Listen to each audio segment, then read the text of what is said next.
55살에 받은 조기 퇴직 통보가 제 인생에서 가장 큰 축복이 될 줄은 꿈에도 몰랐습니다. 그날은 제가 25년간 믿어왔던 모든 상식이 무너지는 순간이었어요. 나이가 많다는 것이 짐이 아니라 보물이라는 사실을 저는 그때까지 전혀 몰랐거든요. 저는 올해 55입니다. 한 회사에서 25년을 근무했죠. 아침 7시에 일어나서 출근 준비를 하고 8시 30분 지하철을 타고 9시에 사무실에 앉는 것이 제 일상이었습니다. 그런데 어느 순간부터 이 익숙한 패턴이 불편해지기 시작했어요. 회의실에서 젊은 직원들이 새로운 아이디어를 쏟아낼 때 저는 점점 뒷자리로 밀려나는 느낌을 받았습니다. 처음엔 그들의 열정이 부럽기도 했죠. 밤늦게까지 남아서 새로운 기술을 배우고 트렌드를 따라잡으려 노력하는 모습이 인상적이었습니다. 하지만 시간이 지날수록 제가 그 속도를 따라갈 수 없다는 현실이 무겁게 다가왔어요. 이야기를 시작하기 전에 구독과 좋아요 한 번씩만 부탁드립니다. 특히 작년 하반기부터 회사 분위기가 달라졌습니다. 구조조정이라는 단어가 복도 여기저기서 들려왔죠. 관리직들은 비용 절감을 이야기했고 효율성을 강조했습니다. 그런 대화 속에서 자주 등장하는 단어가 있었어요. 바로 고령화된 조직이라는 표현이었습니다. 저는 그 말을 들을 때마다 가슴이 철렁했습니다. 고령화된 조직의 한 명이 바로 저였거든요. 회사에서 가장 연봉이 높은 축에 속하면서도 생산성은 젊은 직원들보다 떨어진다고 여겨지는 그런 존재 말이에요. 물론 아무도 직접적으로 그런 말을 하지는 않았습니다. 하지만 분위기로 느낄 수 있었죠. 3월 어느 금요일 오후였습니다. 인사팀장이 저를 불렀어요. 회의실 문을 열고 들어가니 평소보다 표정이 굳어 있더군요. 그는 조심스럽게 말을 꺼냈습니다. 회사 차원에서 조기 퇴직 프로그램을 운영한다는 내용이었어요. 55세 이상 직원들을 대상으로 한 우대 조건이라고 설명했지만 사실상 권고사직이나 다름없었습니다. 그날 밤 집에 돌아와서 아내에게 이야기를 했습니다. 아내는 예상했다는 듯 고개를 끄덕였어요. 요즘 남편의 표정이 어둡다는 걸 이미 눈치채고 있었다고 하더군요. 우리는 앞으로의 계획에 대해 이야기했습니다. 퇴직금과 명예퇴직 수당을 합치면 당분간은 생활할 수 있었죠. 하지만 문제는 그 다음이었습니다. 55 나이에 새로운 직장을 구한다는 것이 현실적으로 가능할까요? 요즘 구인 광고를 보면 대부분 35세 이하 우대라고 적혀 있었습니다. 경력직 모집이라고 해도 40대 초반까지가 한계였죠. 저 같은 나이가 되면 경력이 많다고 해서 장점이 되는 게 아니라 오히려 부담스러운 존재가 되는 것 같았습니다. 주말에 동네 카페에 앉아서 이런저런 생각에 잠겨 있을 때였습니다. 옆 테이블에서 누군가 저에게 말을 걸었어요. 돌아보니 70대로 보이는 할아버지 한 분이 앉아 계시더군요. 평소 이 카페에서 자주 보던 분이었지만 대화를 나눈 것은 처음이었습니다. 그분은 자연스럽게 자기소개를 하셨어요. 이름은 김덕환이라고 하시더군요. 젊었을 때는 중견 건설 회사에서 일했다고 하셨습니다. 60세에 정년퇴직을 하시고 나서 지금은 작은 부동산 중개업을 운영하고 계신다고 했어요. 그런데 놀라운 건 그분의 활력이었습니다. 70이 넘은 나이에도 불구하고 목소리에 힘이 있었고 눈빛이 또렷했어요. 김덕환 선생님은 제가 고민에 빠져 있다는 걸 단번에 알아보셨습니다. 직장 생활의 어려움에 대해 털어놓자 그분은 빙그레 웃으시더군요. 그리고 이런 말씀을 하셨습니다. 나이는 숫자일 뿐이라고 하셨어요. 중요한 건 그 숫자 뒤에 쌓인 경험과 지혜라고 말씀하시더군요. 젊은이들이 가지지 못한 것들이 시니어에게는 너무나 많다고 강조하셨습니다. 다만 대부분의 사람들이 그걸 깨닫지 못하고 있을 뿐이라고 하시면서요. 그분은 구체적인 예를 들어서 설명해 주셨습니다. 부동산 중개업을 시작했을 때 처음엔 젊은 중개사들에 비해 불리할 거라고 생각했다고 해요. 인터넷 활용 능력도 떨어지고 새로운 시스템에 적응하는 것도 힘들었다고 하시더군요. 하지만 실제로 일을 해보니 전혀 다른 결과가 나왔다고 했습니다. 고객들이 그분을 더 신뢰했다는 거예요. 젊은 중개사들은 빨리빨리 계약을 성사시키려고 하는 반면 김덕환 선생님은 고객의 입장에서 꼼꼼히 따져보고 조언해 주셨다고 합니다.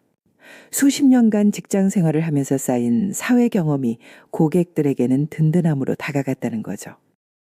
또한 그분이 젊었을 때 건설 회사에서 일했던 경험도 큰 도움이 되었다고 하셨습니다.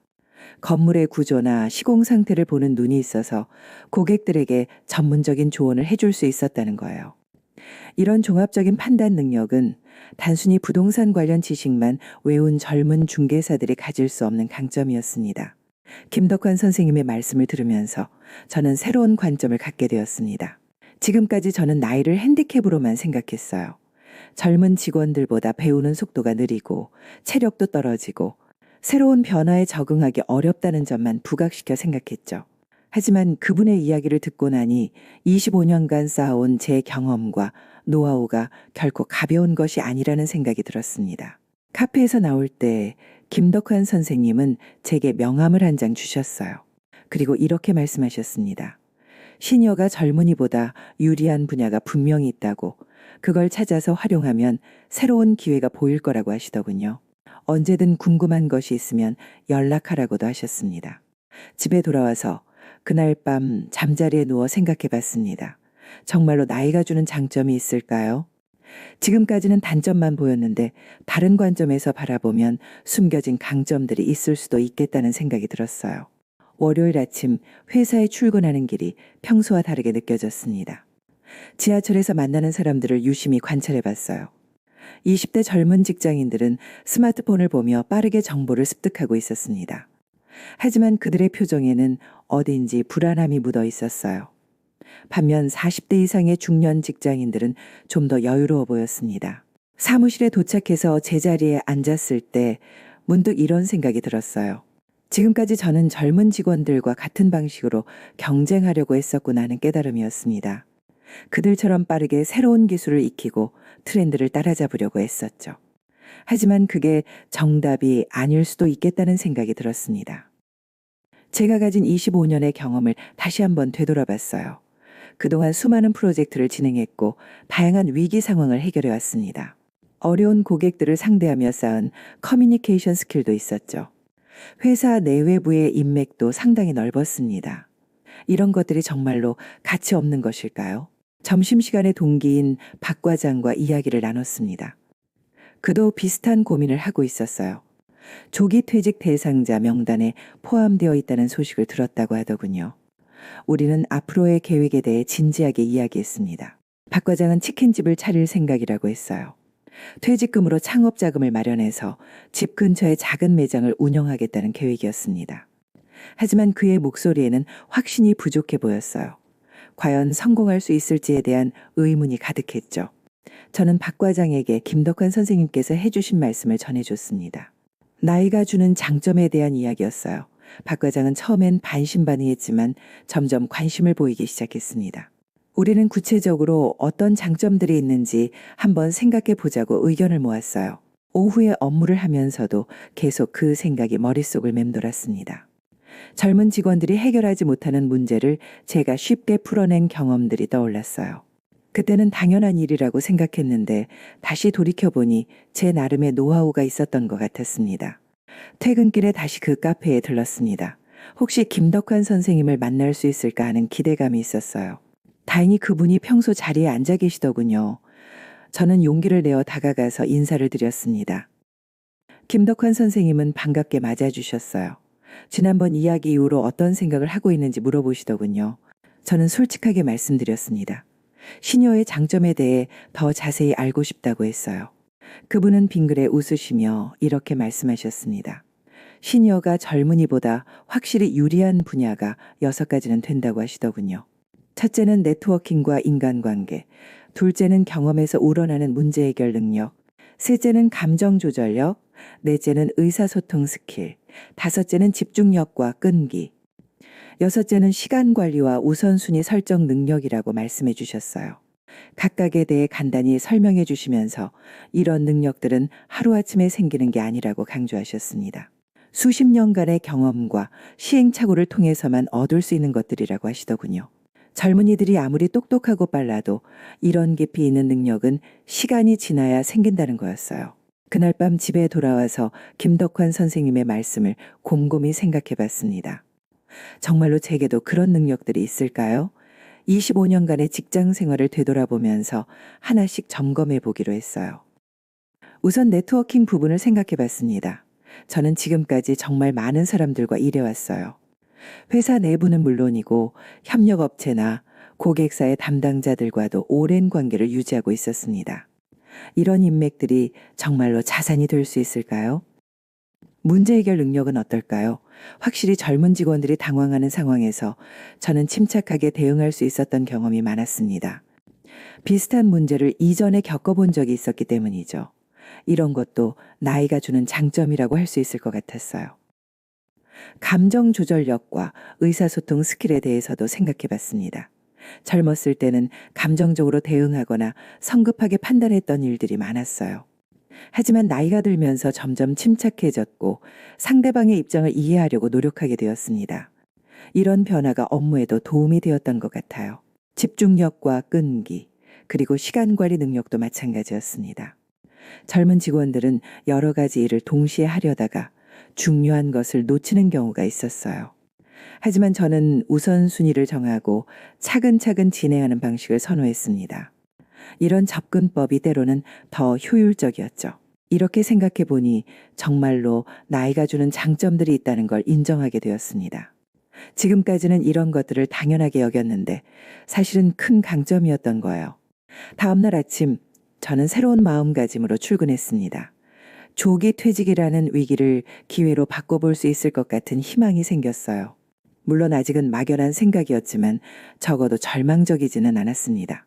김덕환 선생님께서 말씀해 주신 6가지 분야에서 제가 정말로 경쟁력이 있는지 확인해 보고 싶었어요. 그리고 그런 능력들을 어떻게 활용할 수 있는지도 알고 싶었습니다. 새로운 인생 2막을 준비하는 첫걸음이 될 것 같았어요. 조기 퇴직 통보를 받은 지 일주일이 지났습니다. 김덕환 선생님과의 만남 이후 제 마음속에서는 작은 변화가 일어나고 있었어요. 하지만 여전히 막연한 불안감이 있었죠. 정말로 55 나이에 새로운 시작이 가능할까는 의문 말입니다. 그런데 운명이라는 게 참 신기해요. 바로 그 주 목요일 예상치 못한 전화 한 통이 제게 걸려왔습니다. 발신자를 확인해 보니 정민호라는 이름이 뜨더군요. 한참을 생각해 봐도 누군지 기억이 나지 않았어요. 망설이다가 전화를 받았습니다. 목소리를 듣는 순간 기억이 났습니다. 15년 전 함께 프로젝트를 진행했던 협력업체 직원이었어요. 그때 그는 막 대리로 승진한 신입사원이었는데 지금은 중견 IT 회사에 이사가 되어 있더군요. 정민호 이사는 오랜만이라며 반갑게 인사를 건넸습니다. 그런데 그의 전화 목적이 단순한 안부 인사가 아니었어요. 자신이 근무하는 회사에서 새로운 사업 분야로 진출하려는데 경험이 풍부한 시니어 전문가가 필요하다고 하더군요. 혹시 제가 관심이 있는지 물어보는 전화였습니다. 처음엔 정중히 거절하려고 했어요. 제가 조기 퇴직을 앞둔 상황이고 새로운 환경에 적응하기가 쉽지 않을 것 같다고 말씀드렸죠. 하지만 정민호 이사의 다음 말이 제 마음을 움직였습니다. 15년 전 그 프로젝트에서 제가 보여준 문제 해결 능력과 리더십을 지금도 기억하고 있다고 하더군요. 특히 어려운 상황에서도 침착하게 대응하고 팀원들을 이끌어가는 모습이 인상 깊었다고 했어요. 그런 경험과 노하우가 지금 자신의 회사에 꼭 필요하다고 강조했습니다. 저는 그 순간 김덕환 선생님의 말씀이 떠올랐어요. 네트워킹과 인간관계가 시니어의 가장 큰 자산이라고 하셨던 그 말이죠. 15년 전의 인연이 지금 새로운 기회로 돌아온 것이었습니다. 정민호 이사와 만나기로 약속을 잡았어요. 강남에 있는 그의 회사에서 만났는데 사무실 분위기가 참 좋더군요. 젊은 직원들이 활기차게 일하고 있었지만 동시에 안정감도 느껴졌습니다. 그는 자신의 회사가 추진하려는 새로운 사업에 대해 자세히 설명해 줬어요. 기존의 IT 솔루션 개발에서 한 걸음 더 나아가 대기업을 대상으로 한 컨설팅 서비스를 시작하려는 계획이었습니다. 하지만 문제가 있었어요. 젊은 직원들은 기술적인 역량은 뛰어나지만 대기업 고객들과의 소통에서 어려움을 겪고 있다는 것이었죠. 정민호 이사의 설명을 들으면서 저는 점점 흥미를 느끼기 시작했습니다. 25년간 대기업에서 근무하면서 쌓은 제 경험이 정말로 도움이 될 수 있을 것 같았거든요. 대기업의 의사결정 구조, 담당자들의 성향, 프로젝트 진행 방식 등에 대해서는 누구보다 잘 알고 있었으니까요. 하지만 한 가지 걱정되는 부분이 있었어요. 과연 젊은 직원들과 잘 어울릴 수 있을까 하는 점이었습니다. 제가 현재 회사에서 겪고 있는 세대 갈등이 여기서도 반복될 수 있겠다는 생각이 들었거든요. 그런 제 걱정을 눈치챈 정민호 이사가 이렇게 말하더군요. 나이 차이는 오히려 장점이 될 수 있다고 했어요. 젊은 직원들에게는 기술적 역량과 창의성이 있고 시니어에게는 경험과 신뢰도가 있다는 것이죠. 이 둘이 조화를 이루면 최고의 시너지를 낼 수 있다고 확신한다고 하더군요. 그날 오후 정민호 이사는 저를 몇몇 팀원들에게 소개해 줬습니다. 처음엔 서로 어색했지만 대화를 나누다 보니 분위기가 많이 풀렸어요. 특히 한 팀원이 현재 진행 중인 프로젝트에서 겪고 있는 어려움에 대해 이야기했는데 저는 과거의 비슷한 경험을 바탕으로 해결책을 제시할 수 있었습니다. 그 젊은 직원은 눈을 반짝이며 제 조언에 귀를 기울였어요. 그리고 이런 말을 하더군요. 교과서나 인터넷에서는 배울 수 없는 실무 노하우라고 정말 도움이 많이 되었다고 말해줬습니다. 그 순간 저는 뿌듯함을 느꼈어요. 회사에서 나와서 집으로 가는 길에 이런 생각이 들었습니다. 지금까지 저는 나이가 많다는 것을 부담스럽게 여겼는데 사실은 그게 제 가장 큰 자산이었구나 하는 깨달음이었어요. 25년간 쌓아온 인맥과 경험이 새로운 기회의 문을 열어준 것이었죠. 집에 도착해서 아내에게 그날 있었던 일을 이야기했습니다. 아내는 제가 오랜만에 밝은 표정을 짓고 있다며 기뻐했어요. 그리고 이런 말을 해줬습니다. 당신의 진짜 가치를 알아보는 사람들이 있다는 게 얼마나 다행인지 모르겠다고 말이에요. 그날 밤 잠자리에 누워서 15년 전 정민호 이사와 함께했던 프로젝트를 떠올려 봤습니다. 그때는 정말 힘든 시기였어요. 고객사의 요구사항이 계속 바뀌었고 일정도 촉박했습니다. 팀원들은 스트레스를 받아서 분위기가 험악했죠. 그런 상황에서 저는 중간 조정자 역할을 했습니다. 고객사 담당자와 여러 차례 미팅을 가지면서 현실적인 대안을 제시했어요. 동시에 팀원들의 사기를 북돋우기 위해 노력했습니다. 결국 프로젝트를 성공적으로 마무리할 수 있었죠. 그때 정민호 이사는 막 대리로 승진한 신입사원이었지만 제가 일하는 모습을 유심히 지켜봤던 것 같습니다. 그리고 15년이 지난 지금 그는 저의 그런 경험과 능력이 필요하다고 판단해서 연락을 한 것이었어요. 다음 날 아침 저는 새로운 마음으로 현재 회사에 출근했습니다. 조기 퇴직을 앞두고 있지만 이제는 두렵지 않았어요. 오히려 새로운 도전에 대한 기대감이 생겼습니다. 점심시간에 동기인 박 과장과 또 만났습니다. 그에게 어제 있었던 일을 이야기해 줬어요. 박 과장은 처음엔 믿기 어렵다는 표정을 지었지만 점점 부러워하기 시작했습니다. 박 과장도 자신의 인맥을 다시 한번 점검해 보겠다고 하더군요. 혹시 새로운 기회가 있을지도 모른다면서 말이에요. 저는 그에게 김덕환 선생님의 연락처를 알려줬습니다. 한번 만나서 이야기를 들어보라고 권했어요. 오후에 업무를 하면서 문득 이런 생각이 들었습니다. 지금까지 저는 인맥을 단순히 개인적인 관계 정도로만 생각했었어요. 하지만 사실 인맥은 서로의 가치를 인정하고 신뢰하는 관계였던 거죠. 그리고 시간이 지날수록 그 가치는 더욱 커지는 것 같았습니다.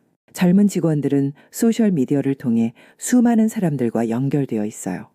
하지만 그런 연결이 진짜 도움이 될 때는 많지 않습니다.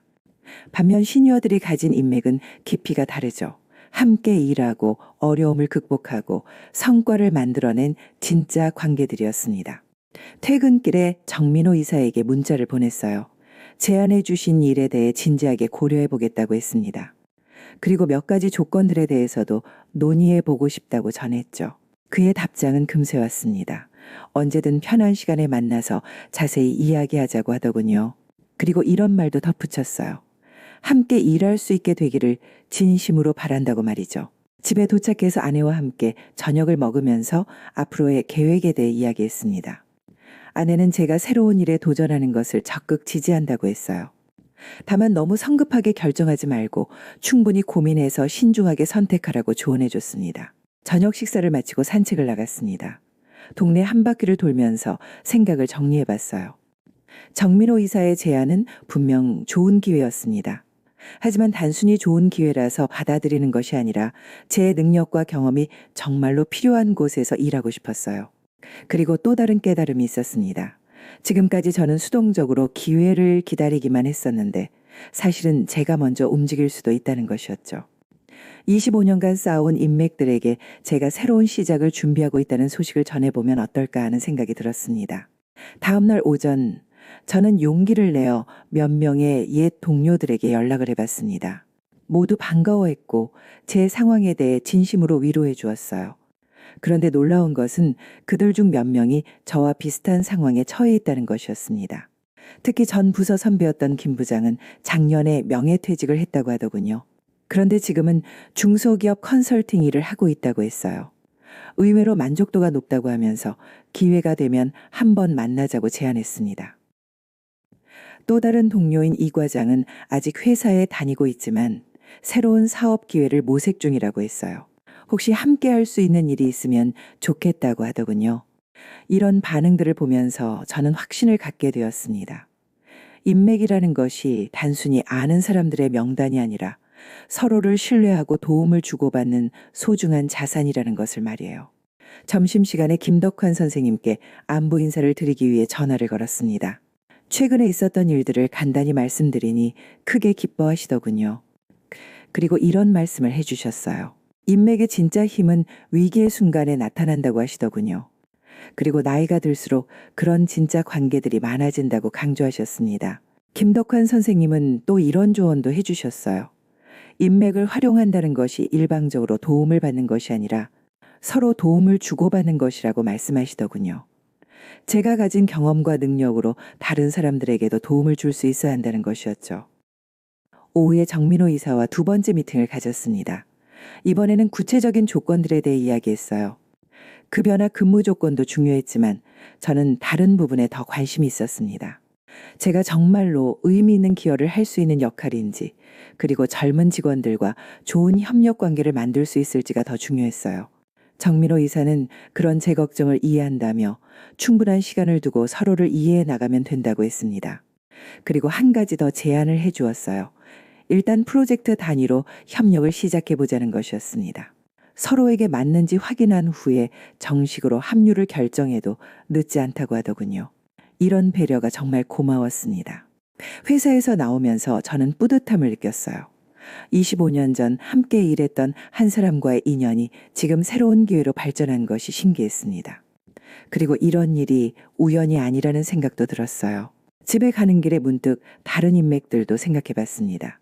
대학 동기들, 이전 직장 동료들, 각종 모임에서 만난 사람들까지 이렇게 많은 인연들이 모두 소중한 자산이 될 수 있겠구나 하는 깨달음이 있었어요.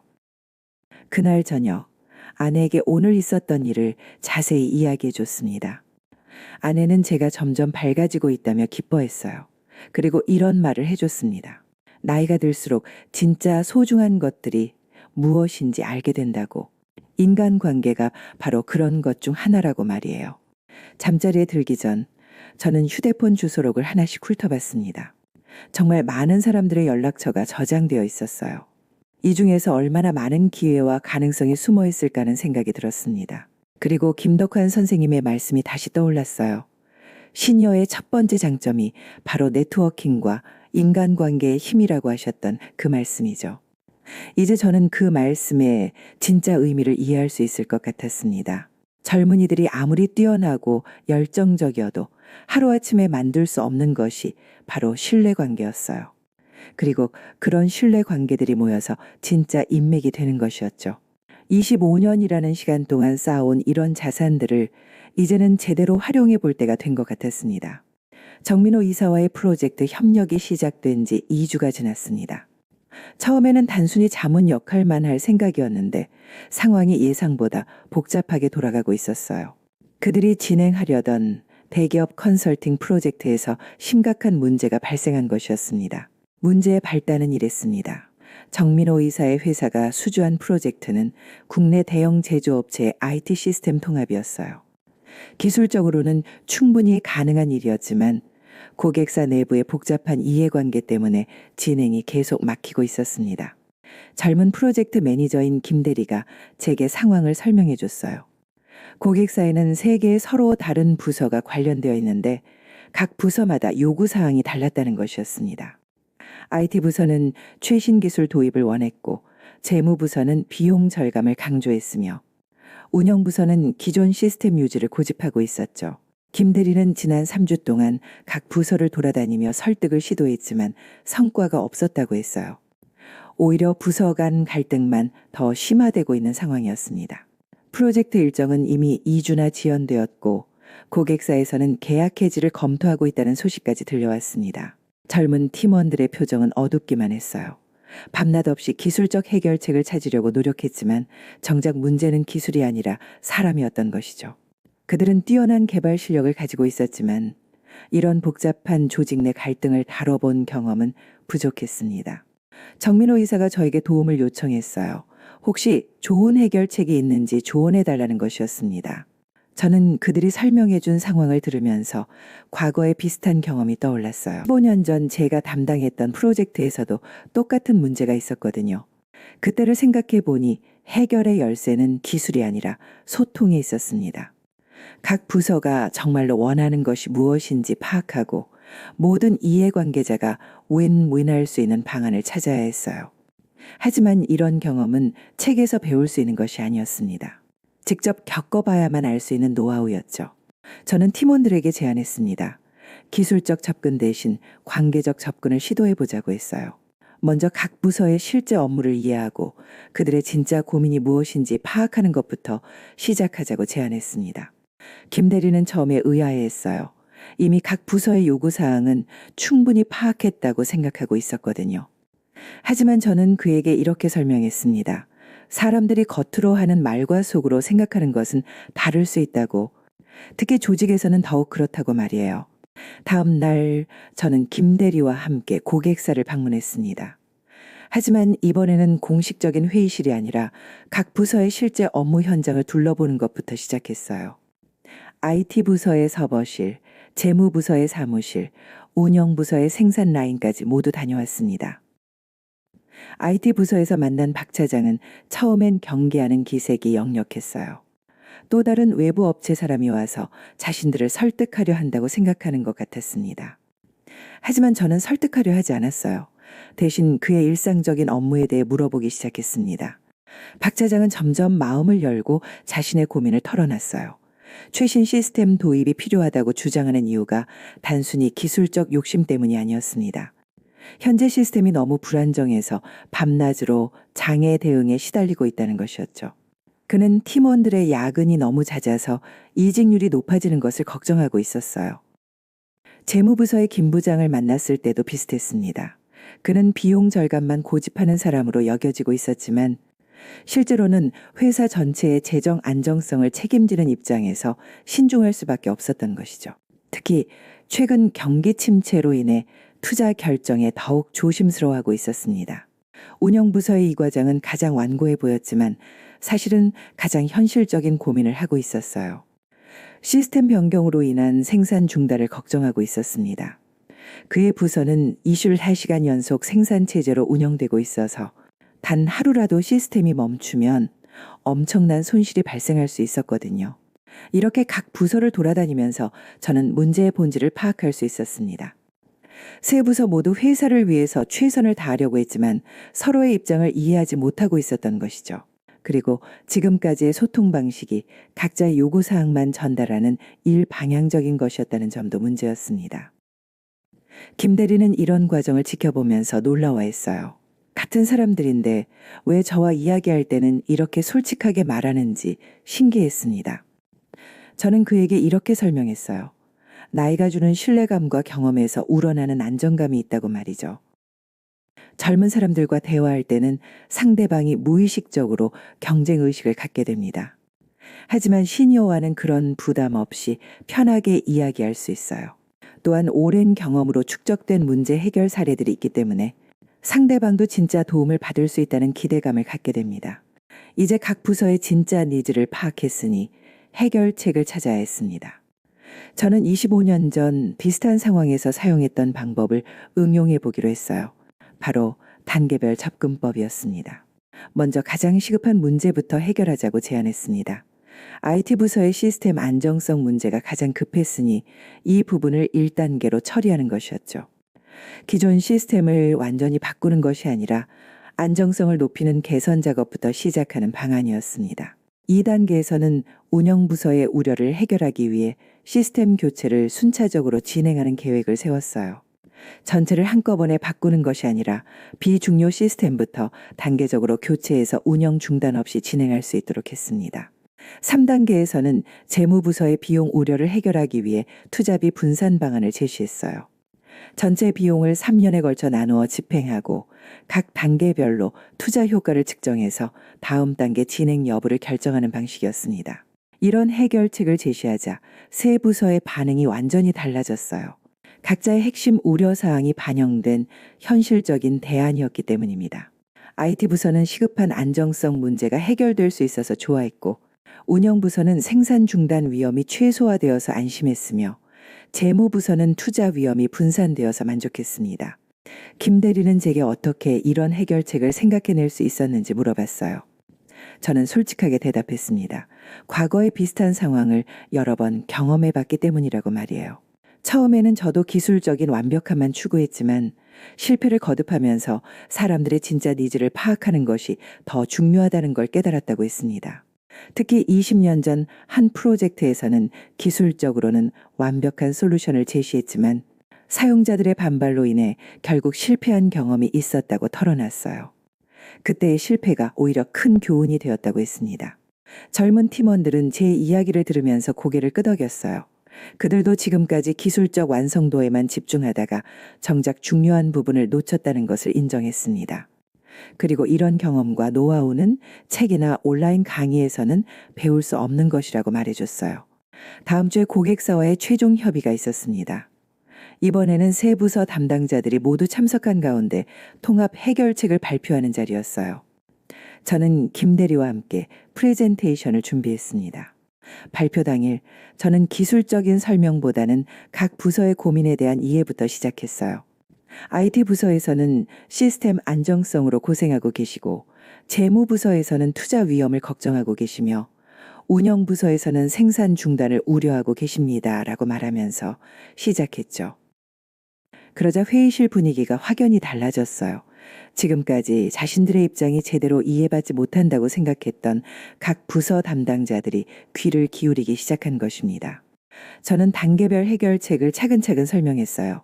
각 단계가 어떻게 각 부서의 우려를 해결하는지, 그리고 전체적으로는 어떤 시너지 효과를 낼 수 있는지를 구체적으로 제시했습니다.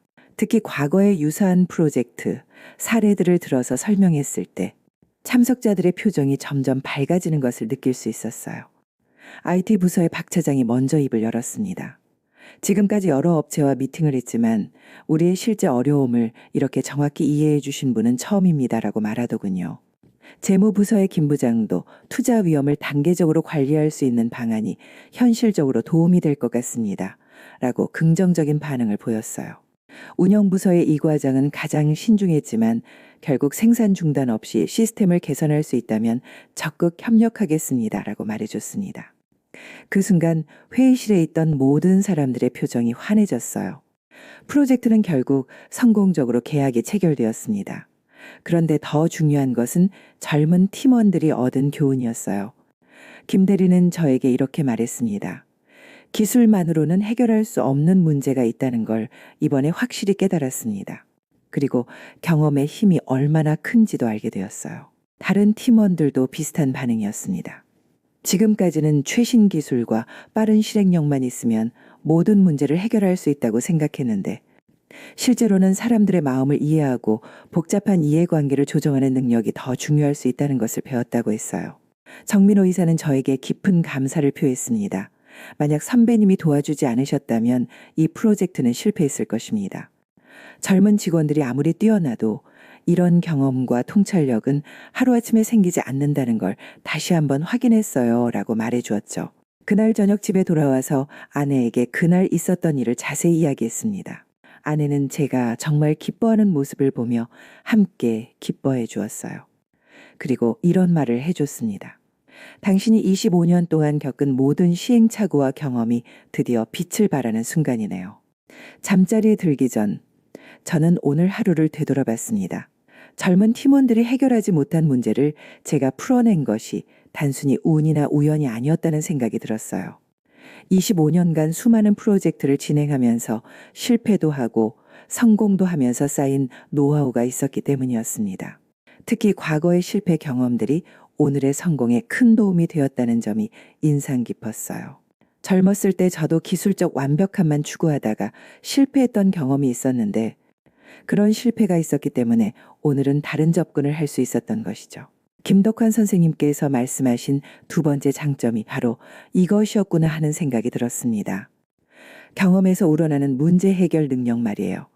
이런 능력은 젊은이들이 아무리 똑똑하고 열정적이어도 단시간에 만들 수 없는 것이었습니다. 다음 날 아침 출근길에 김 대리로부터 문자가 왔어요. 어제 프레젠테이션 이후 팀 분위기가 완전히 달라졌다고 하더군요. 모든 팀원들이 기술적 접근법과 함께 인간적 접근법의 중요성을 깨닫게 되었다고 했습니다. 그리고 이런 메시지도 있었어요. 앞으로도 계속 저희와 함께 일해 주시면 좋겠습니다. 선배님 같은 멘토가 있으면 저희 팀이 훨씬 더 성장할 수 있을 것 같아요. 회사에 도착해서 제자리에 앉았을 때 문득 이런 생각이 들었습니다. 지금까지 저는 나이가 들수록 쓸모없어진다고 생각했는데 사실은 정반대일 수도 있겠다는 생각이었어요.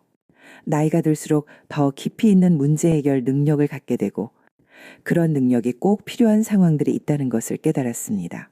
점심시간에 동기인 박 과장과 만나서 최근 경험을 공유했어요.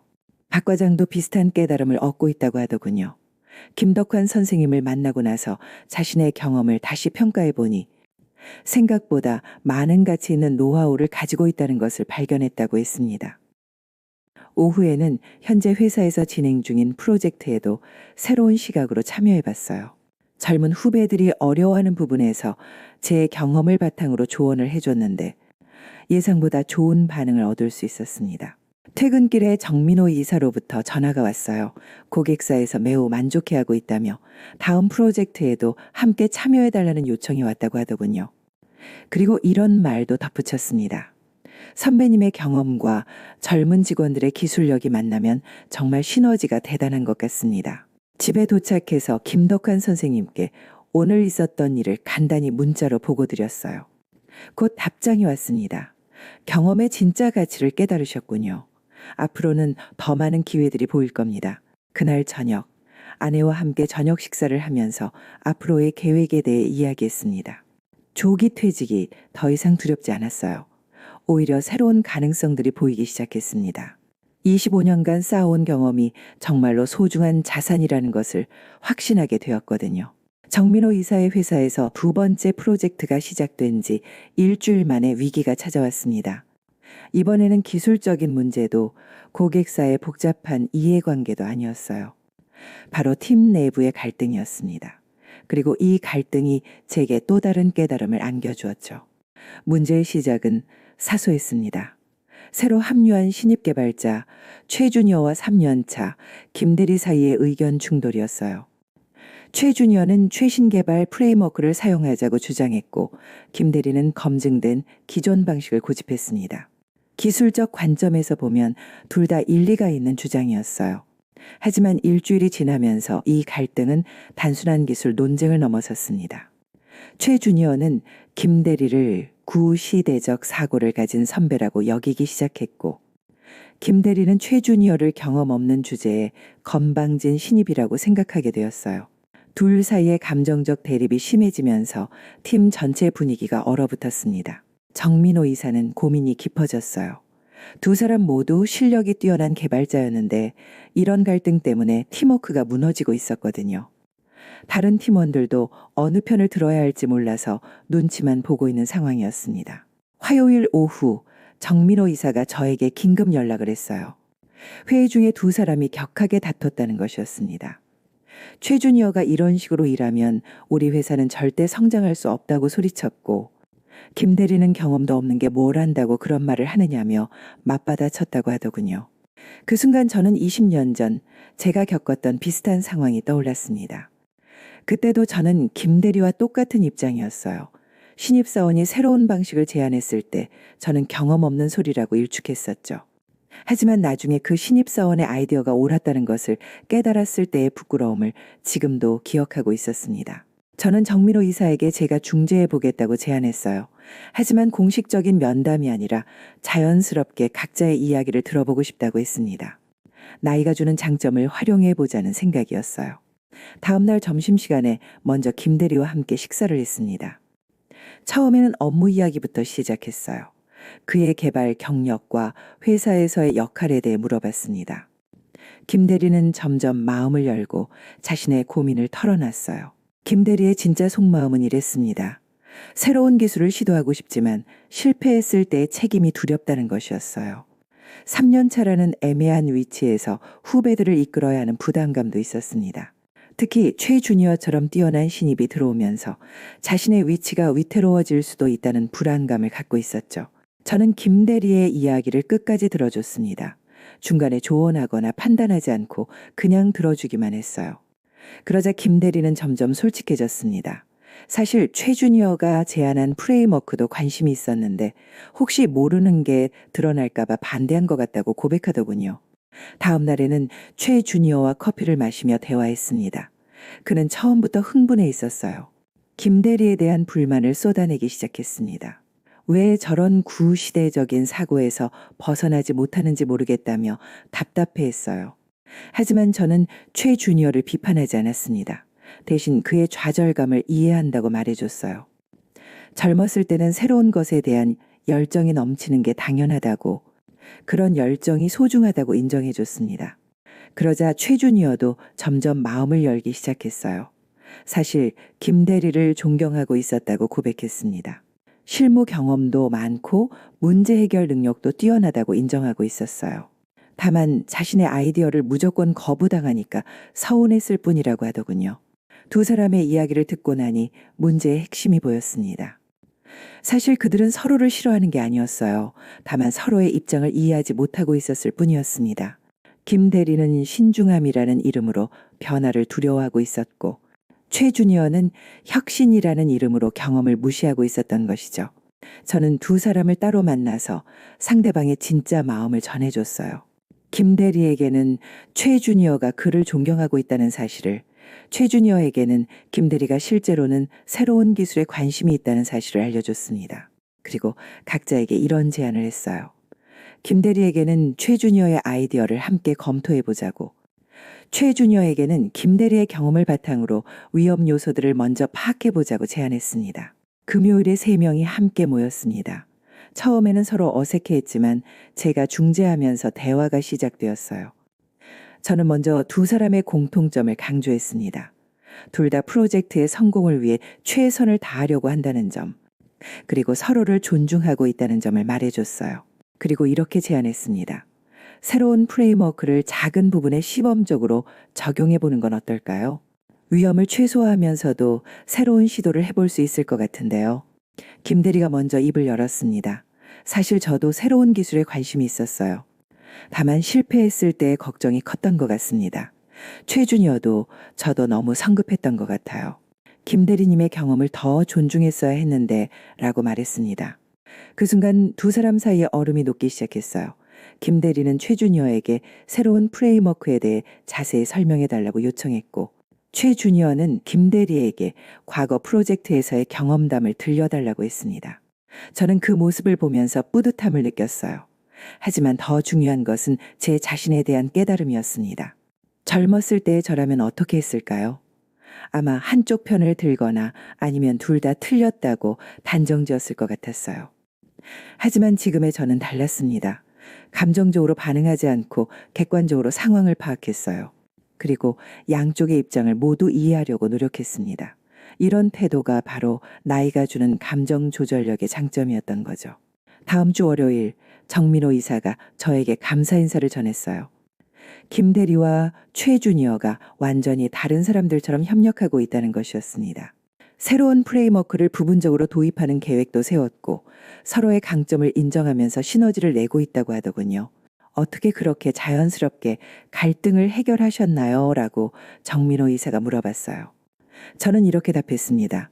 젊었을 때는 문제를 빨리 해결하려고 급했는데 나이가 들수록 사람의 마음을 이해하는 게 더 중요하다는 걸 깨달았어요. 그리고 이런 말도 덧붙였습니다. 갈등의 표면적 원인보다는 그 밑에 숨어있는 진짜 감정을 파악하는 것이 중요해요. 대부분의 갈등은 오해에서 시작되거든요.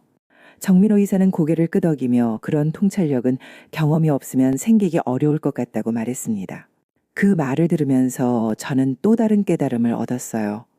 나이가 주는 네 번째 장점인 의사소통 스킬에 대해서 말이에요. 젊었을 때 저는 논리적으로 설득하려고 했어요. 데이터와 근거를 제시하면 상대방이 당연히 수긍할 거라고 생각했죠. 하지만 사람은 감정의 동물이었습니다. 아무리 논리적으로 옳은 말이라도 감정적으로 받아들일 준비가 안 되어 있으면 소용없었어요. 하지만 지금은 달랐습니다. 먼저 상대방의 감정을 이해하고 공감해 주었어요. 그 다음에 논리적인 대안을 제시했습니다. 이런 순서로 접근하니까 훨씬 효과적이었던 거죠. 화요일에는 또 다른 상황이 발생했습니다.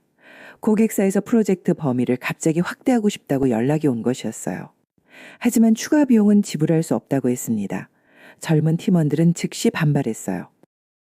말도 안 된다며 감정적으로 반응하는 팀원들을 보면서 저는 과거의 제 모습이 떠올랐습니다. 저도 젊었을 때는 그랬거든요. 불합리한 요구를 받으면 즉시 화를 냈고 감정적으로 대응했어요. 하지만 지금의 저는 다르게 접근했습니다. 먼저 고객사의 입장을 이해해 보려고 했어요. 왜 갑자기 범위를 확대하고 싶어 하는지, 그런데 왜 추가 비용은 지불하기 어려워하는지를 파악해 보기로 했습니다. 고객사 담당자와 미팅을 가졌을 때 저는 비판하지 않고 먼저 들어봤어요. 그러자 진짜 이유가 나왔습니다. 고객사 내부에서 예산을 추가로 확보하기가 어려운 상황이었는데 상급자로부터 더 많은 결과를 요구받고 있다는 것이었어요. 그 담당자도 난처한 입장이었던 거죠. 저는 그의 어려움에 공감한다고 말해줬어요. 그리고 현재 예산 범위 내에서 최대한의 가치를 제공할 수 있는 방안을 함께 모색해 보자고 제안했습니다. 결과적으로 우리는 기능의 우선순위를 재조정해서 핵심 기능은 완벽하게 구현하고 부가 기능은 간소화하는 방향으로 합의할 수 있었어요. 고객사도 만족했고 우리 팀도 무리하지 않고 프로젝트를 진행할 수 있었습니다. 팀원들은 이 과정을 지켜보면서 놀라워했어요. 김 대리가 어떻게 그렇게 침착하게 대응하실 수 있나요? 라고 물어봤습니다. 저는 이렇게 대답했어요. 젊었을 때는 감정이 앞서서 상황을 더 복잡하게 만드는 경우가 많았어요. 하지만 나이가 들면서 감정과 이성을 분리해서 생각하는 법을 배웠죠. 그리고 상대방도 나름의 사정이 있다는 걸 인정하게 되었어요. 최준이어도 저라면 당장 화를 냈을 것 같은데 선배님은 정말 대단한 것 같습니다. 라고 말해줬어요. 그런 반응들을 보면서 저는 뿌듯함과 함께 또 다른 깨달음을 얻었습니다. 젊은이들은 에너지가 넘치고 열정적이에요. 하지만 그만큼 감정의 기복도 크죠. 화가 나면 즉시 표현하고 좌절하면 쉽게 포기하기도 합니다. 반면 시니어는 감정을 조절하는 능력이 뛰어나요. 힘든 상황에서도 침착함을 유지할 수 있죠. 수요일 저녁 김덕환 선생님께 안부 인사를 드리기 위해 전화를 걸었어요. 최근의 경험들을 간단히 말씀드리니 웃으시면서 이런 말씀을 해주셨습니다. 나이가 주는 가장 큰 선물 중 하나가 바로 마음의 여유입니다. 젊을 때는 모든 것이 급해 보이지만 나이가 들수록 정말 중요한 것과 그렇지 않은 것을 구분할 수 있게 되죠. 그리고 이런 조언도 해주셨어요. 감정 조절력과 의사소통 스킬은 시니어만의 고유한 장점이에요. 이런 능력들을 잘 활용하면 젊은이들이 해결하지 못하는 문제들을 자연스럽게 해결할 수 있습니다. 목요일에는 정민호 이사가 저를 점심 식사에 초대했어요. 그는 제게 정식으로 합류해달라고 제안했습니다. 단순한 프로젝트 자문이 아니라 팀의 시니어 멘토 역할을 맡아달라는 것이었어요. 젊은 직원들이 기술적으로는 뛰어나지만 인간관계나 감정관리 면에서는 아직 부족한 점이 많습니다. 선배님 같은 멘토가 있으면 팀이 훨씬 더 안정적으로 성장할 수 있을 것 같아요. 라고 말하더군요.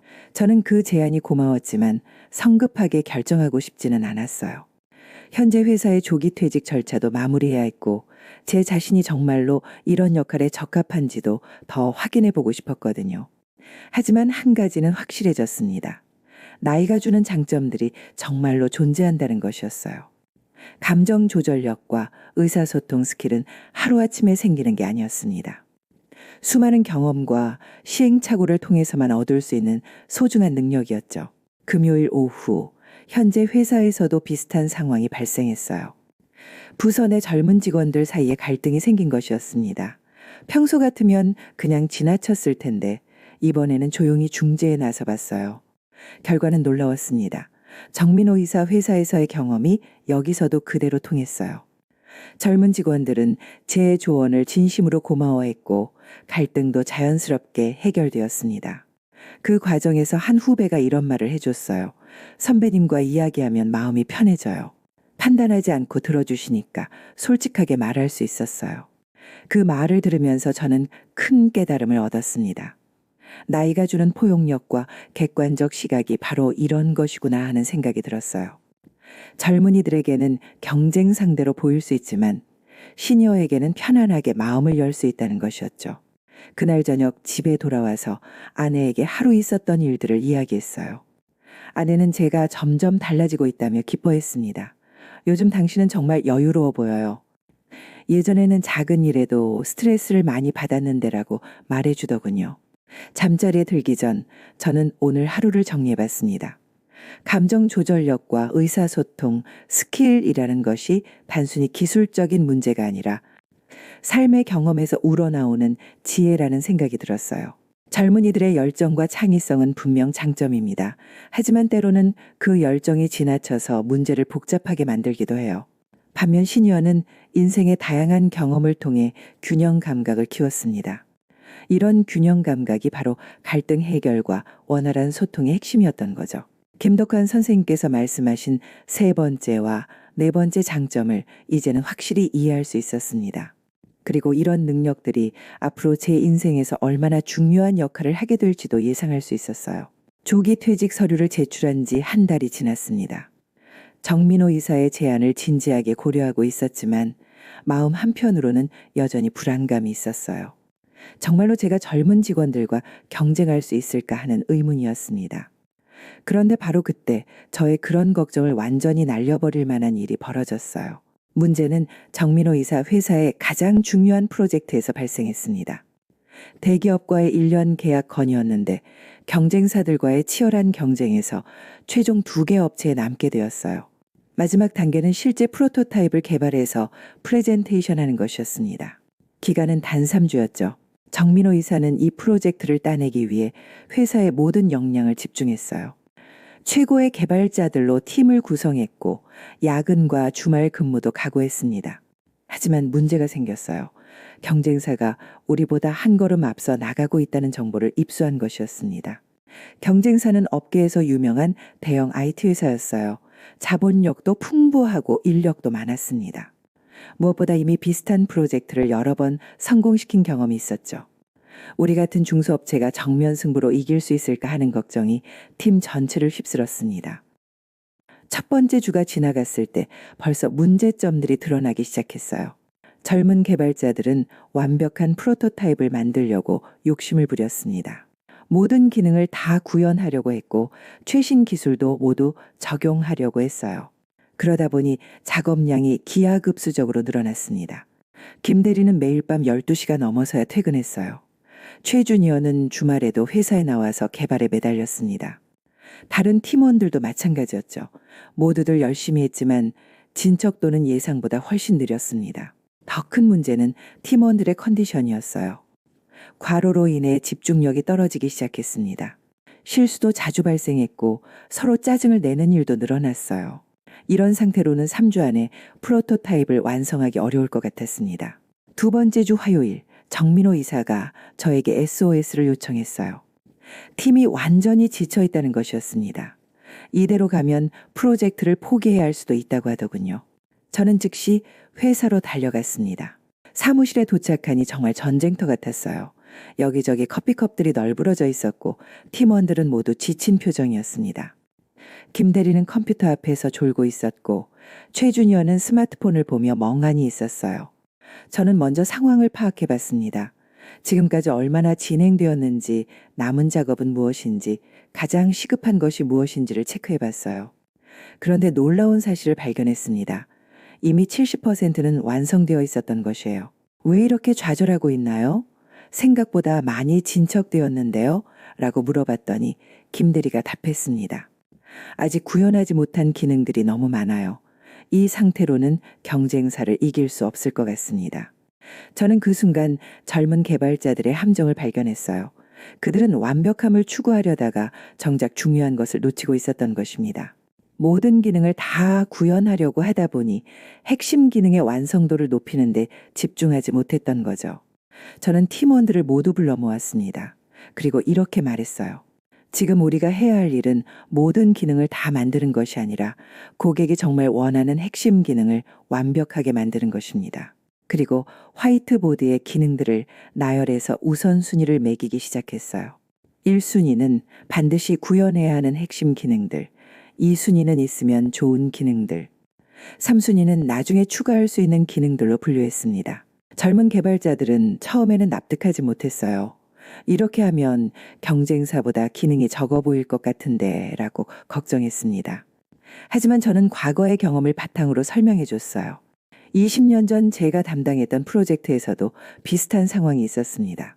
그때도 모든 걸 다 하려고 욕심부렸다가 결국 시간 내에 완성하지 못했어요. 하지만 나중에 깨달은 건 고객들은 많은 기능보다는 확실하게 작동하는 기능을 더 중요하게 생각한다는 것이었습니다.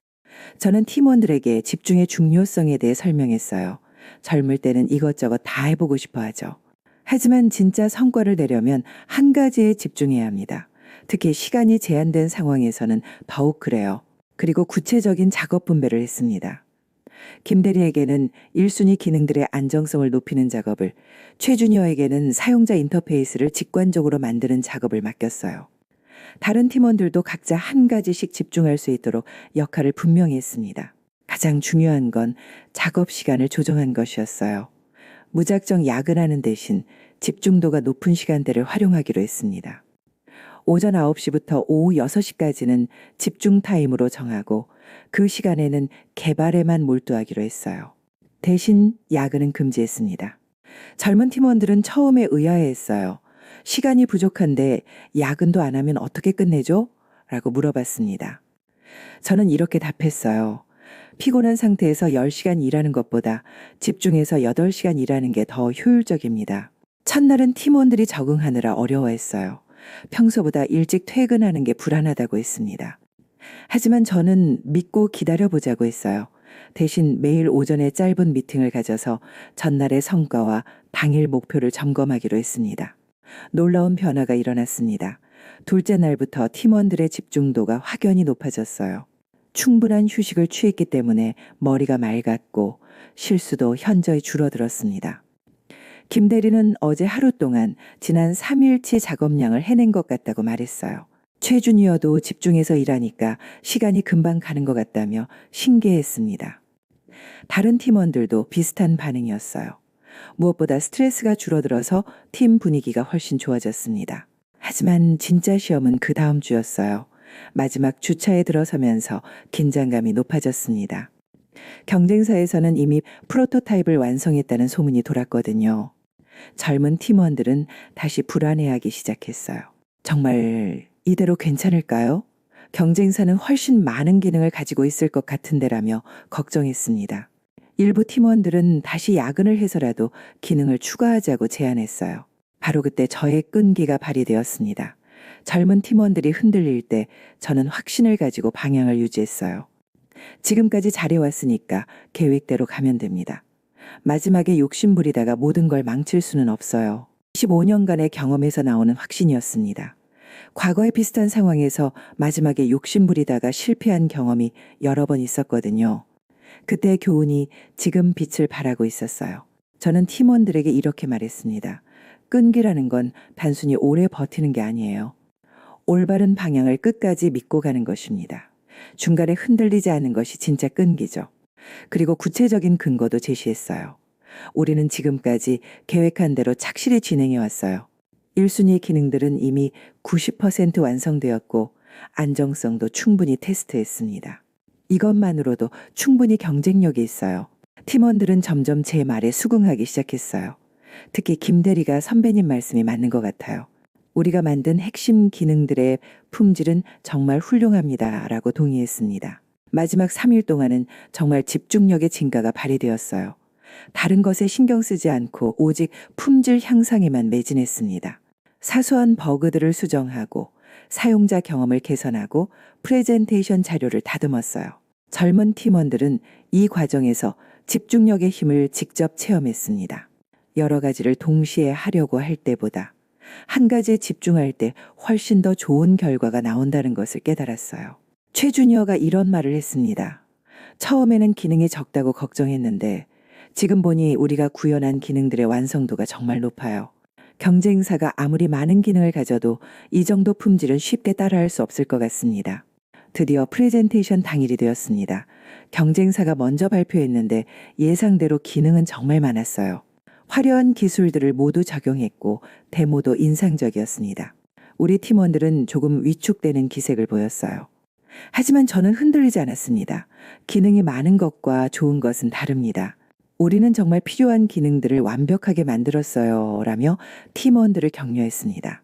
우리 차례가 되었을 때 저는 프레젠테이션의 처음 부분을 맡았어요. 화려한 기술 나열 대신 고객의 진짜 니즈가 무엇인지부터 설명했습니다. 그리고 그 니즈를 어떻게 해결했는지를 차근차근 보여줬어요. 핵심 기능들의 데모는 정말 완벽했습니다. 3주 동안 집중해서 다듬은 결과였거든요. 버그 하나 없이 매끄럽게 작동했고 사용자 인터페이스도 직관적이었어요.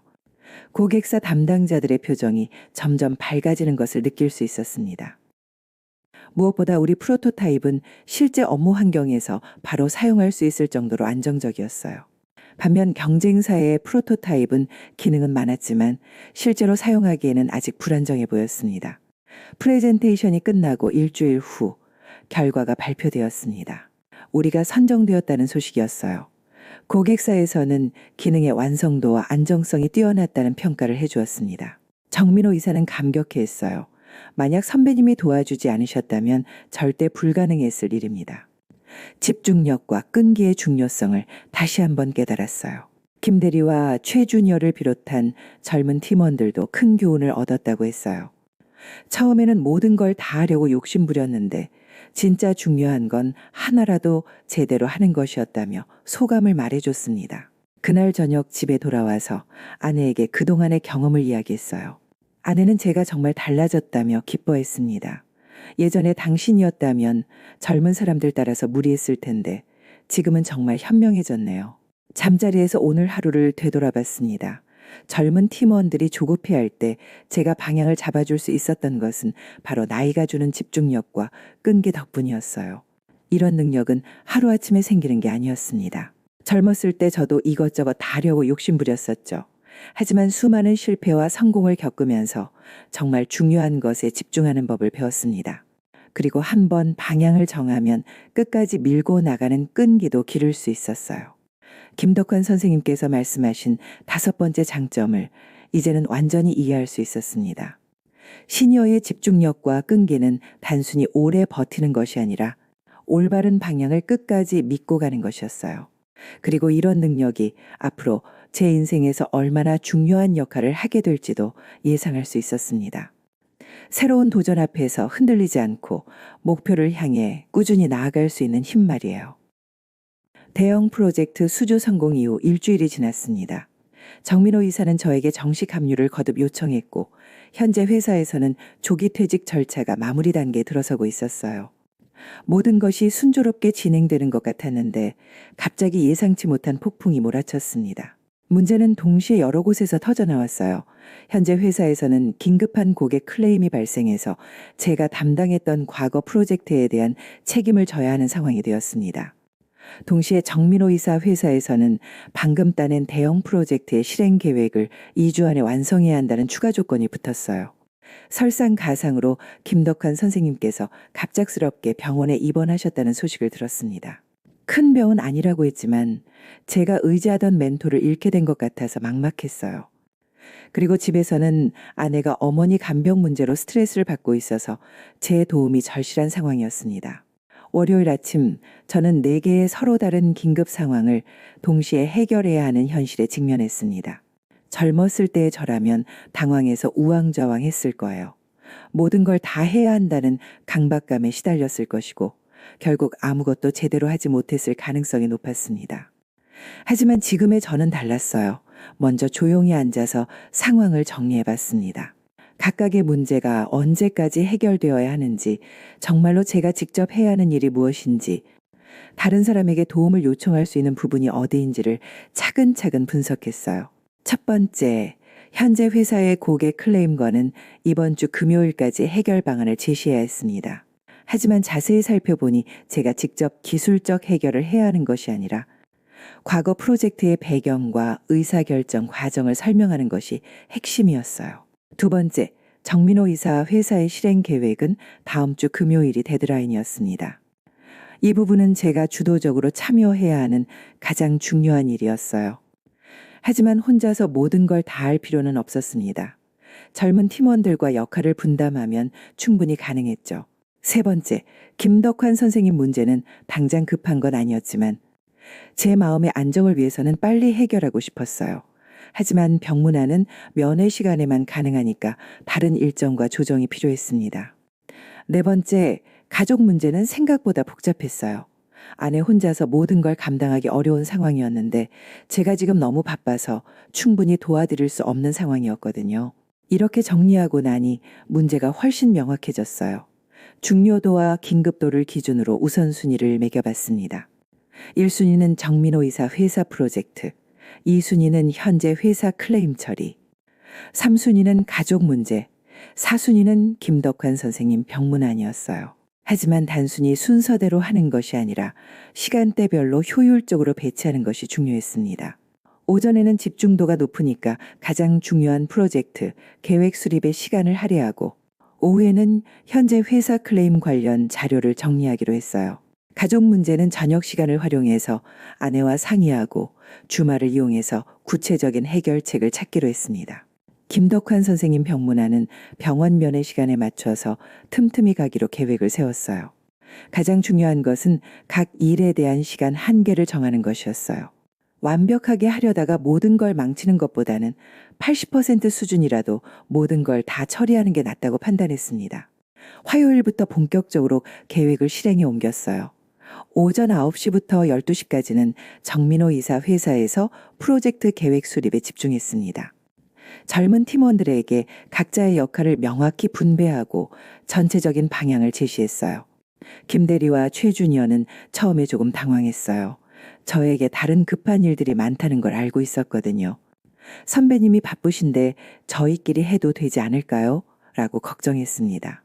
하지만 저는 이렇게 설명했어요.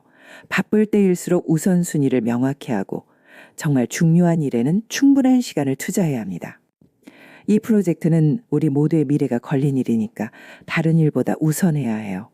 3시간 동안 집중해서 작업한 결과 전체 프로젝트의 큰 틀을 완성할 수 있었어요. 세부적인 부분들은 팀원들이 각자 담당해서 진행하고 저는 전체적인 조율과 핵심 의사결정만 담당하기로 했습니다. 오후 1시부터 5시까지는 현재 회사에서 클레임 관련 업무를 처리했어요. 과거 프로젝트 자료들을 검토하고 당시의 의사결정 배경을 문서로 정리했습니다. 젊었을 때 같으면 감정적으로 대응했을 텐데 지금은 객관적이고 체계적으로 접근했어요. 저녁에는 아내와 어머니, 간병 문제에 대해 진지하게 이야기했습니다. 아내가 혼자 감당하기 어려운 상황이라는 걸 알고 있었지만 지금 당장 제가 모든 걸 도와드리기는 어려웠어요.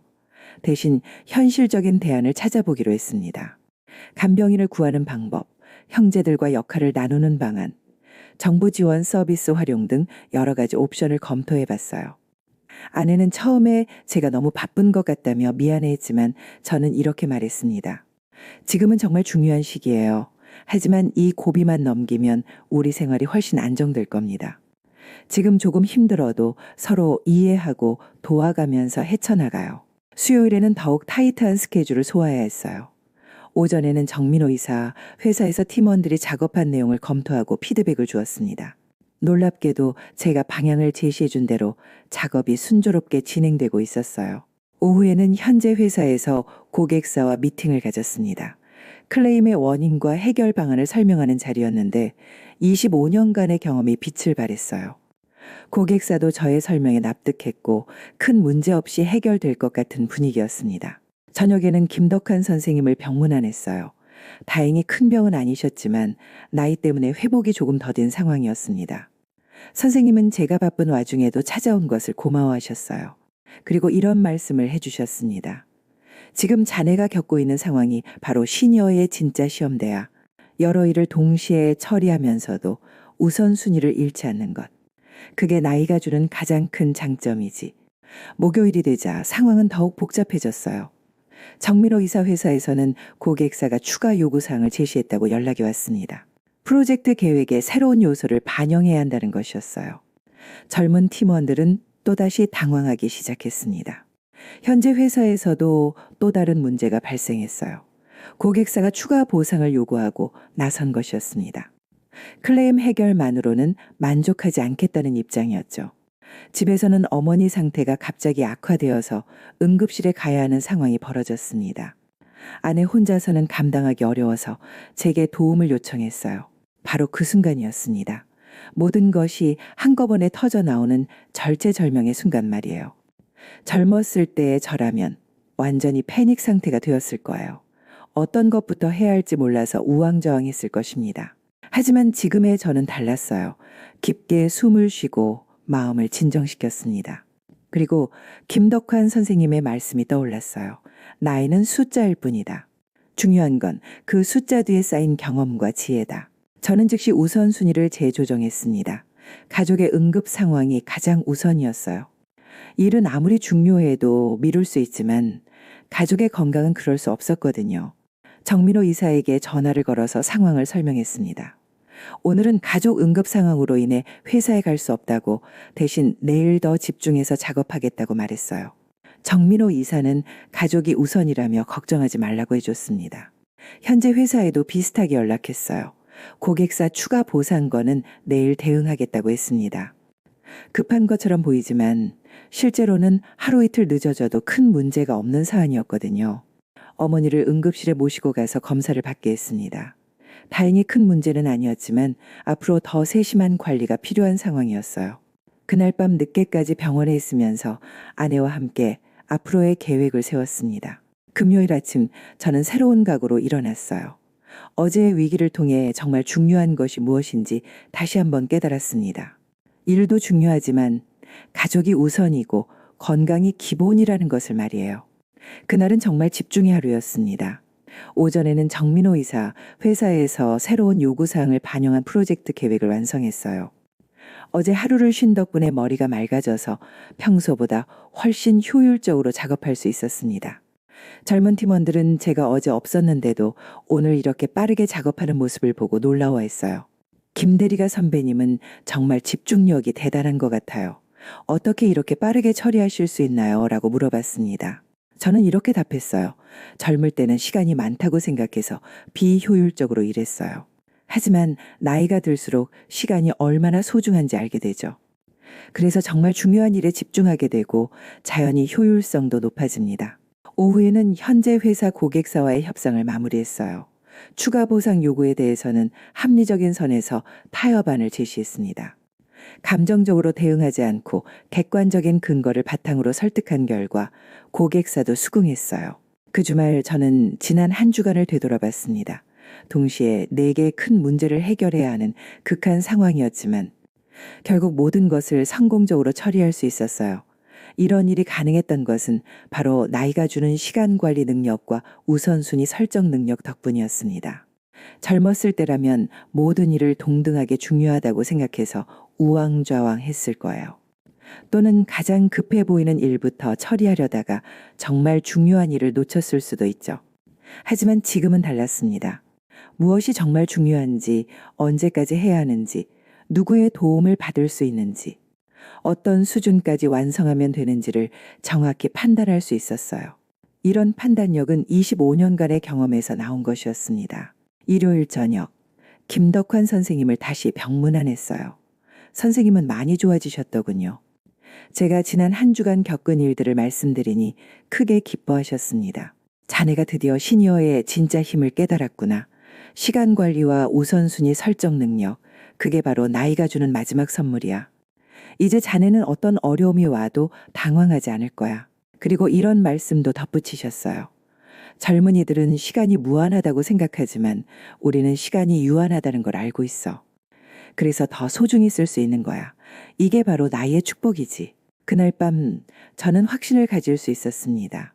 조기 퇴직이 더 이상 두렵지 않았어요. 오히려 새로운 기회였습니다. 25년간 쌓아온 6가지 능력들이 모두 검증되었거든요. 네트워킹과 인간관계의 힘, 경험에서 우러나는 문제 해결 능력, 감정 조절력과 의사소통 스킬, 집중력과 끈기, 그리고 시간 관리와 우선순위 설정 능력까지. 이 모든 것들이 젊은이들에게는 없는 저만의 경쟁력이었어요. 이제 진짜 새로운 시작을 할 준비가 되었습니다. 조기 퇴직 서류에 도장을 찍던 그 날로부터 정확히 3개월이 지났습니다. 그 3개월이 제 인생을 완전히 바꿔놓았어요.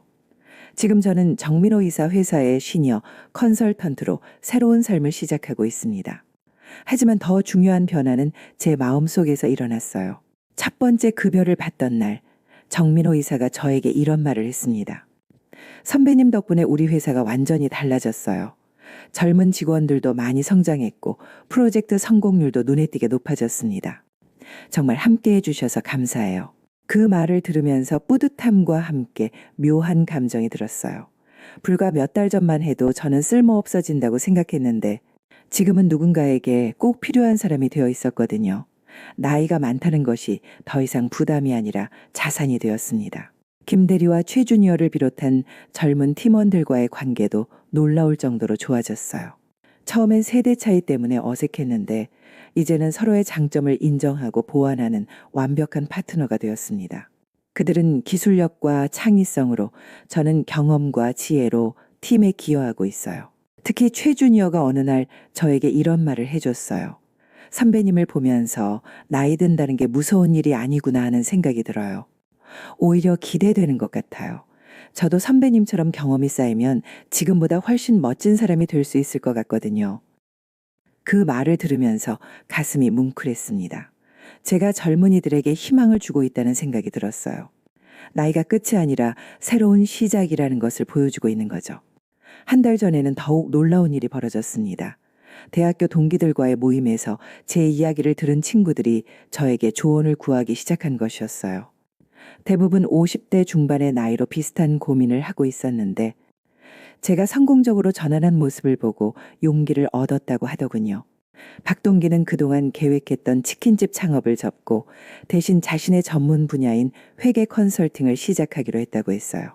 내 이야기를 들으니까 굳이 완전히 다른 일을 할 필요는 없겠더라. 기존 경험을 살릴 수 있는 방향으로 가야겠어 라고 말하더군요.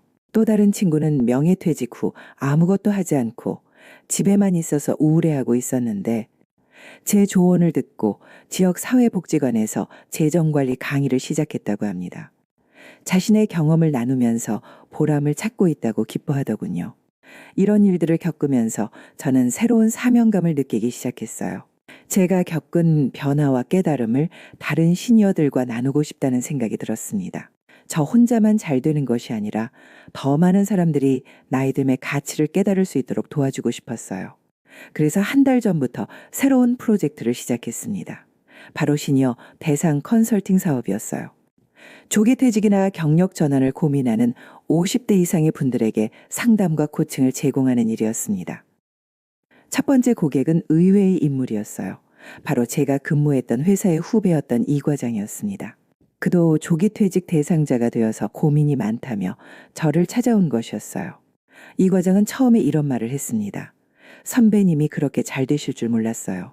솔직히 조기 퇴직 통보 받으셨을 때는 안타깝다고 생각했는데 지금 보니까 오히려 저보다 훨씬 활기차 보이세요. 저는 그에게 제가 겪은 과정을 자세히 설명해 줬어요.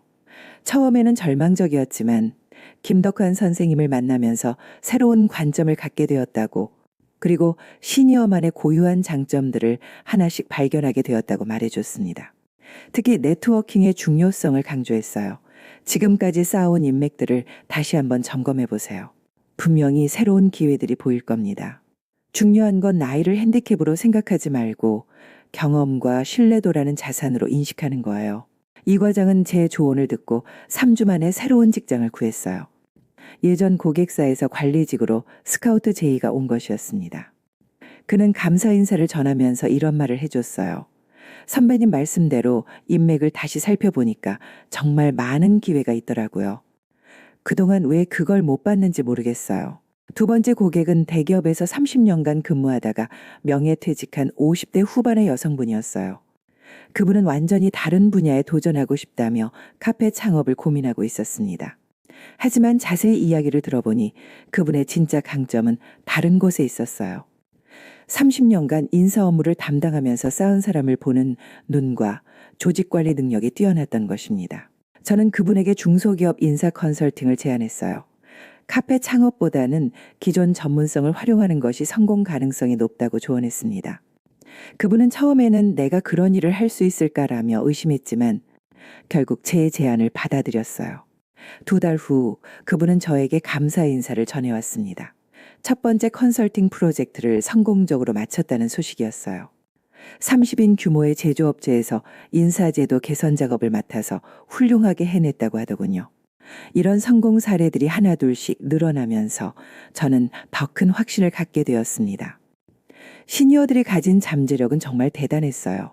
다만 그 가치를 제대로 인식하지 못하고 있었을 뿐이었습니다.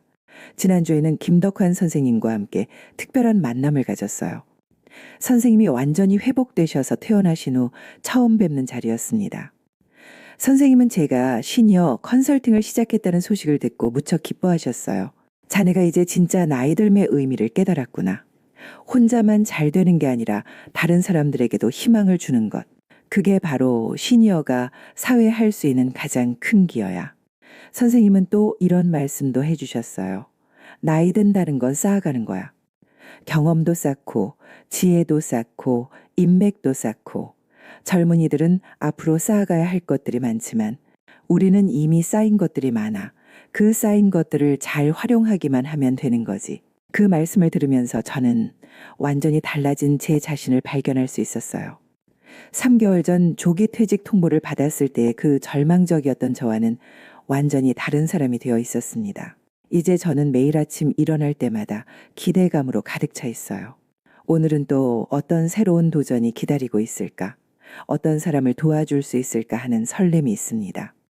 나이가 많다는 것이 더 이상 부담이 아니라 오히려 더 많은 가능성을 의미하게 되었어요. 정민호 이사 회사에서의 업무도 점점 더 의미 있어지고 있습니다. 최근에는 다른 중소기업들에서도 시니어 컨설턴트 영입에 관심을 보이고 있다고 해요. 젊은 직원들만으로는 해결할 수 없는 복잡한 문제들이 늘어나고 있기 때문입니다. 김 대리는 저에게 이런 말을 해줬어요. 선배님과 함께 일하면서 정말 많이 배웠어요. 기술적인 것보다도 일하는 자세나 문제를 바라보는 관점 같은 것들을 배웠습니다. 저도 나이가 들면 선배님처럼 될 수 있을까요? 저는 그에게 이렇게 답했습니다. 지금부터 차근차근 경험을 쌓아가면 됩니다. 실패를 두려워하지 말고 매 순간 최선을 다하세요. 그러면 자연스럽게 지혜가 쌓일 거예요. 최준이어도 비슷한 질문을 했어요. 선배님은 어떻게 그렇게 침착하게 어려운 상황을 해결하실 수 있나요? 저는 솔직하게 대답했습니다. 젊었을 때는 저도 지금의 여러분과 똑같았어요. 하지만 수많은 시행착오를 겪으면서 점점 여유를 갖게 되었죠. 어제는 아내와 함께 오랜만에 산책을 나갔습니다.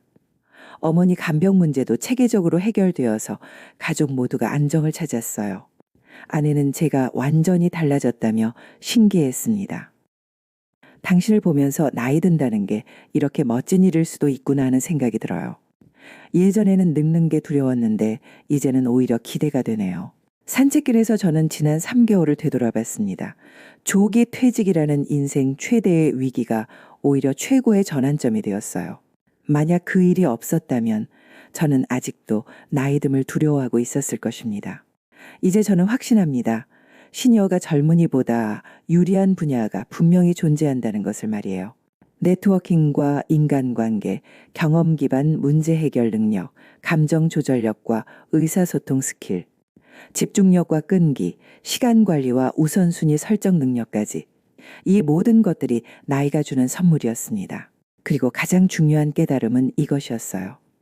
나이는 정말로 숫자일 뿐이라는 것 말입니다. 중요한 건 그 숫자 뒤에 쌓인 경험과 지혜, 그리고 그것을 어떻게 활용하느냐였어요. 오늘도 저는 새로운 시니어 고객과 상담을 진행합니다. 58세 여성분으로 대형 유통업체에서 30년간 근무하다가 명예퇴직을 앞두고 계신 분이에요. 전화 상담에서 들은 바로는 제가 3개월 전에 가졌던 것과 똑같은 불안과 두려움을 갖고 계시더군요. 저는 그분에게 제 이야기를 들려드릴 예정입니다. 조기 퇴직의 끝이 아니라 새로운 시작일 수 있다는 것을, 나이가 많다는 것이 약점이 아니라 강점이 될 수 있다는 것을 알려드리고 싶어요. 3개월 전 절망에 빠져있던 저를 구해준 김덕환 선생님의 말씀처럼 이제는 제가 다른 누군가에게 희망을 전하는 역할을 하고 있습니다. 이것이 바로 나이 들매 진짜 의미인 것 같아요. 받은 것을 나누고 경험을 전수하고 후배들에게 길을 제시해 주는 것. 젊은이들이 아무리 뛰어나도 할 수 없는 일들이죠. 이런 역할을 할 수 있다는 것 자체가 시니어만의 특권이자 축복입니다. 지금 이 순간 저는 제 인생에서 가장 행복하다고 말할 수 있어요. 5이라는 나이가 전혀 부담스럽지 않습니다. 오히려 앞으로 더 많은 가능성이 기다리고 있다는 확신이 있어요. 나이는 끝이 아니라 새로운 시작입니다. 그리고 그 시작은 언제나 가능해요. 중요한 건 마음가짐을 바꾸는 것, 나이 들매 진짜 가치를 깨닫는 것입니다. 오늘도 저는 당당히 말할 수 있습니다. 55살에 받은 조기 퇴직 통보가 제 인생에서 가장 큰 축복이었다고 말이에요. 이상나의 마음노트였습니다. 구독, 좋아요 부탁드립니다. 감사합니다.